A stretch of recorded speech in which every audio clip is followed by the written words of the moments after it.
जोधपुर से कल से हो रही है नए वित्तीय वर्ष की शुरुआत। आयकर कानून सहित विभिन्न बदलाव प्रभावी होंगे। 12 लाख रुपए की कमाई पर नहीं चुकाना होगा आयकर। वेतनभोगी कर्मचारियों को 12,75,000 तक नहीं देना होगा आयकर। इसके अलावा स्रोत पर आयकर कटौती को लेकर भी नई व्यवस्था शुरू होगी। वरिष्ठ ही नहीं, सामान्य नागरिकों को भी राहत मिलेगी।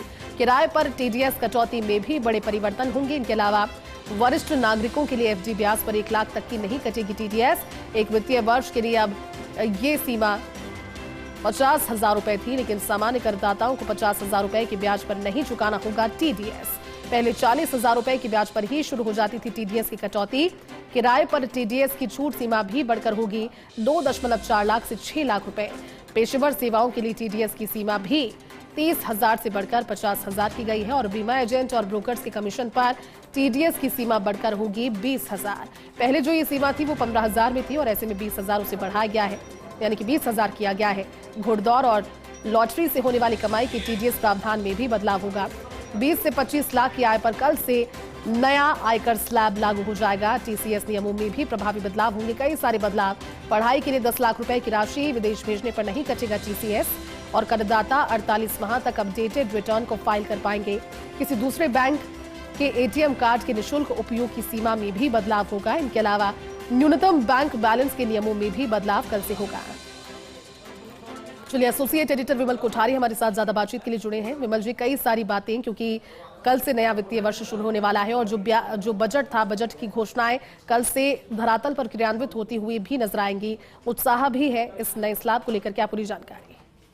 देखिए जयती जी, पूरी जानकारी तो यही है कि इसमें जो बजट को लेकर के जो घोषणाएं हुई थी, बजट में जो भी आयकर कानून में बदलाव को लेकर के घोषणा हुई थी, वो सारे बदलाव 1 अप्रैल 2025 से प्रभावी होंगे। अर्थात कल का दिन आयकर दाताओं के लिए एक बड़ा खुशी भरा दिन होगा, जिस दिन का उनको इंतजार भी रहा होगा कि जो बजट में घोषणाएं हुई थी उन घोषणाओं का लाभ उन्हें मिलना शुरू हो जाए। लेकिन ये खास बात है कि बजट चूंकि 1 फरवरी को आया था और इफेक्टिव होगा ये 1 अप्रैल 2025 से। अर्थात अभी जो करंट फाइनेंशियल ईयर की जो इनकम टैक्स रिटर्न जाएगी वो रिटर्न पिछली आयकर कानून के प्रावधानों के अनुसार ही भरी जाएगी। अर्थात 7 लाख रुपए तक की जो न्यू रेजिम के अंदर इनकम टैक्स मुक्त जो रिटर्न है उसी के ऊपर करदाताओं को एक खास ध्यान देना भी पड़ेगा। लेकिन हम बात कर रहे हैं 1 अप्रैल 2025 के बाद में होने वाले बदलावों की, जैसा कि आपने भी अपने एक लंबी फहरिस्त बताई है। और उसमें जो बेसिकली जो चेंजेस हुए हैं, ज्यादा चेंजेस जो हुए हैं वो टैक्स डिडक्टेड एट सोर्स अर्थात टीडीएस को लेकर के हुए हैं।